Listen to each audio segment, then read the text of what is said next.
A few years ago, a mountain village on the island of Aegina was left without a priest.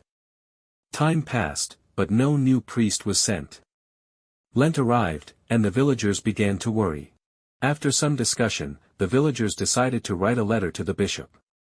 "Holy Father, send us a priest at least for Holy Week and Easter, so that we may prepare ourselves worthily, repent, pray, and thus joyfully welcome the bright resurrection of Christ together with the rest of the world.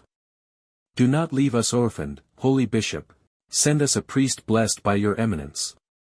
The bishop read the letter and presented it to the diocesan council for consideration.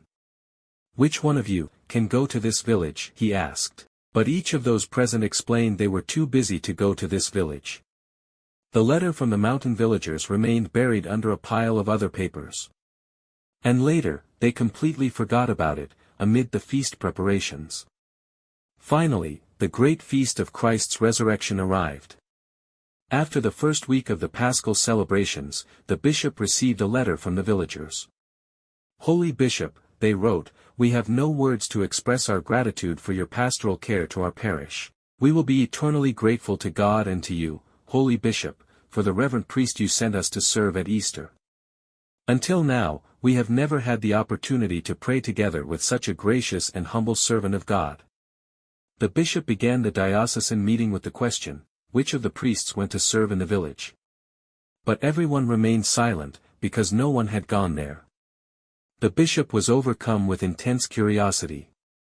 A few days later the bishop's procession headed toward the mysterious village. For the first time, a bishop with a lavish entourage arrived in the forgotten village. All the villagers, young and old, welcomed the guests with Easter cakes, painted eggs, and flowers, and solemnly accompanied them to the small ancient church. In Greece, all priests are considered civil servants and each one is required to sign in the church register, even if they have only served once. The archbishop bowed before the icon in the church and immediately entered the altar.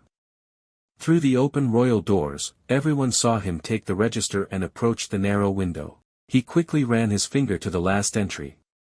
There, in beautiful handwriting, was written, "St.Nektarios, Metropolitan of Pentapolis." The bishop dropped the register and fell to his knees. The news of God's great miracle struck all those present in the temple like a thunderbolt from heaven. Only now did everyone present understand what had happened. For a whole week in 2001, St.Nektarios, who had died in the distant 1920, was alive with the simple shepherds and their families and served in church, led them in liturgical processions, sang hymns and prayers with them and comforted and guided them.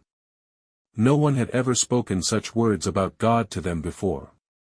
It turned out that this elder with the soft voice knew him personally, and the people understood why he had been filled with such immense, unearthly joy all this time.